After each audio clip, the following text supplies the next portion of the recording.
नमस्कार। Happy home makers के अपना गाना में आप सबका स्वागत है। आज हम बात करेंगे महाराष्ट्र के वारी पालखी इसके बारे में।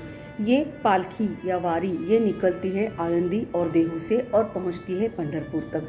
वैसे इसके पीछे की संकल्पना है बहुत ही सुंदर है।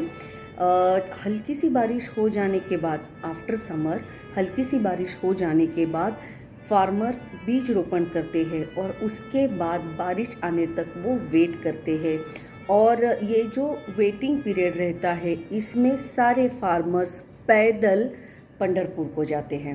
फार्मर्स ही नहीं, बहुत सारे लोग ये वारी में शामिल होते हैं और जो लोग ये वारी में शामिल होते हैं उनको वारकरी बोलते हैं। सिंपल सी संकल्पना है। जैसे हम लोग भी छुट्टियों में अगर हम किसी दूसरे गांव में काम कर रहे हैं तो छुट्टियों में हम अपने पेरेंट्स को मिलने जाते हैं, वैसे ही ये सारे लोग बारिश आने तक, बीज रोपण होने के बाद बारिश आने तक का जो पीरियड रहता है उसमें अपने माऊली को मिलने जाते हैं। माऊली मतलब माँ, और विठोबा को ये माऊली बोलते हैं।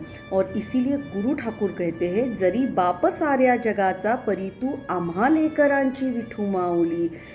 पंढरपुर के विठोबा ये विष्णु का रूप माने जाते हैं और भगवान विष्णु तो जग के पालनहार है।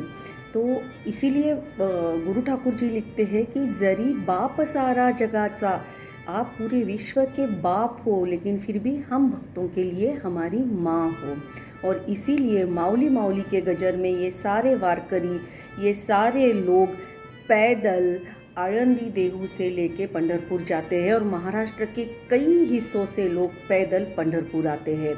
आषाढ़ी एकादशी के दिन ये लोग पंढरपुर पहुंचते हैं। इसी वारी को गुरु ठाकुर जी ने बहुत ही सुंदर तरीके से एक्सप्लेन किया है। मराठी मूवी लय भारी में का ये एक गीत है माऊली माऊली, जिसमें ये वारी कहाँ से निकलती है, जहाँ से निकलती है उस जगह की स्पेशलिटी, फिर वारकरी लोगों की एक्साइटमेंट और पंढरपुर के विठोबा के बारे में सब हर एक चीज़ उन्होंने बहुत ही बारीकी से और बहुत ही अच्छी तरह से लिखी है। इसको कंपोज किया है the one and only Ajay Atul ji ने और इसको गाया है अजय गोगावले जी ने। गुरु ठाकुर जी ये गाने की शुरुआत ही विठ्ठल नाम के गजर से करते हैं। आगे गुरु ठाकुर जी लिखते हैं, तुला साद आली तुझा लेकरांची, लेकरू मतलब बच्चे, तुला साद आली तुझा लेकरांची, अलंकापुरी आज भारावली, वसावारीचा घेतला पावलांनी, आम्हा वाळवंटी तुझी सावली। इसका मतलब है जो पंढरपुर में जो विठुराया है, जो विठू माऊली है, उनको ये सारे भक्तगण उनको साथ देते हैं मतलब उनको आवाज़ लगाते हैं। और ये आवाज़ सुन के अलंकापुरी, पंढरपुर को अलंकापुरी भी कहा जाता है, ये आवाज़ सुनकर अलंकापुरी मैंने पंढरपुर ओवरवेल्म हो जाता है।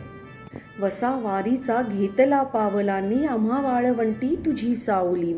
वसा मतलब प्रण, वारीचा मतलब ये आळंदी देहू से पंढरपुर तक पैदल जाने का ये वारकरी लोगों ने प्रण लिया है। और ये वारकरी लोग पंढरपुर के विठुराया को ये बोलते हैं कि अगर हमारा जीवन रेगिस्तान है तो हमारी तुम्हारे प्रति जो भक्ति है और तुम्हारी हमारे प्रति जो प्रेम है, माया है, ये हमारे जीवन में छाया की तरह है। आगे कवि लिखते हैं, गळा भेट घेण्या भीमेची निघाली, तुझा नामघोषात इंद्रायणी। बहुत ही सुंदर तरीके से और सिंपल तरीके से गुरु ठाकुर जी ने ये वारी कहाँ से शुरू होती है और कहाँ से जाती है ये वर्णन किया है। भीमा और इंद्रायणी ये दो नदियाँ हैं। इंद्रायणी नदी के किनारे देहू और आळंदी है। देहू यहाँ पे संत तुकाराम महाराज जी का मंदिर है और आळंदी में संत ज्ञानेश्वर महाराज की समाधि है और मंदिर है। और संत ज्ञानेश्वर महाराज और संत तुकाराम महाराज के पालखी से इस वारी की शुरुआत होती है जो इंद्रायणी नदी के किनारे है। और ये पालखी और यहाँ के लोग ये पालखी लेके भीमा नदी के किनारे बसे हुए गांव से जाते हैं, जिसमें पूना भी आता है।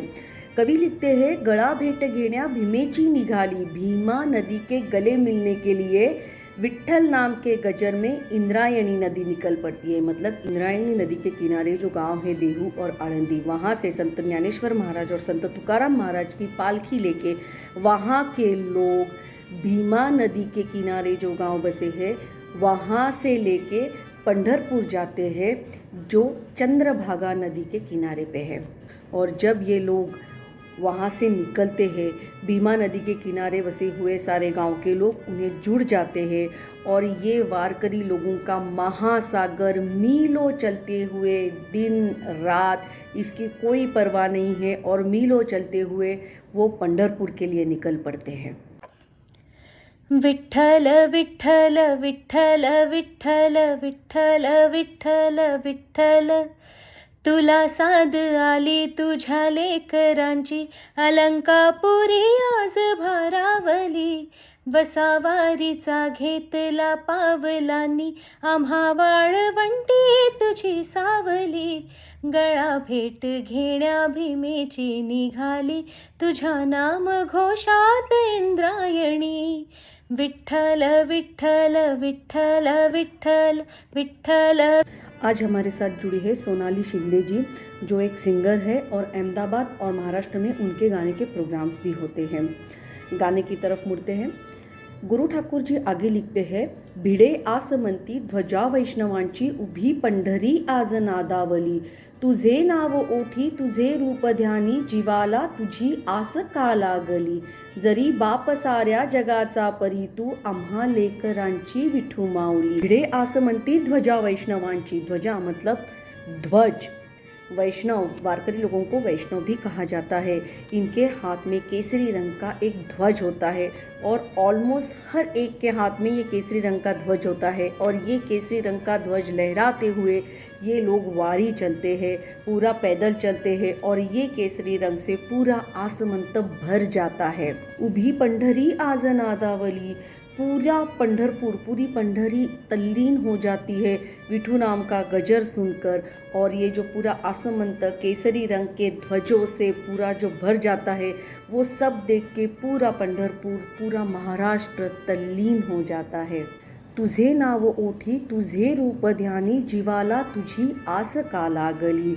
जब वारी के लिए निकलते हैं तो विठ्ठल नाम का उनका ही रूप मन में रहता है, उनका ही नाम होठों पे रहता है और बस उन्हीं को मिलने की आस एक लगी हुई रहती है। ये सारे वारकरी लोगों में बस विठू माऊली को मिलने की, विठू माऊली को देखने की आस लगी रहती है। जरी बाप साऱ्या जगाचा तरी तू, आम्हा लेकरांची विठू माऊली। इसको हमने स्टार्टिंग में ही एक्सप्लेन किया है कि पूरे विश्व के आप बाप हो, लेकिन हमारे लिए, हम भक्तों के लिए आप हमारे माँ के समान हो, आप हमारी माँ हो।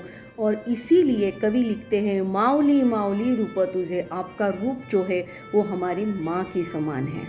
ओ भिडे आसमंती ध्वजा वैष्णवांची, उभी पंढरी आज नादावली, तुझे नाव ओठी तुझे रूप ध्यानी, जीवाला तुझी आस गा लागली, जरी बाप साऱ्या जगाचा परी तू, आम्हा लेकरांची विठू माऊली, माऊली माऊली माऊली माऊली माऊली माऊली रूप तुझे, माऊली माऊली माऊली माऊली माऊली माऊली रूप तुझे,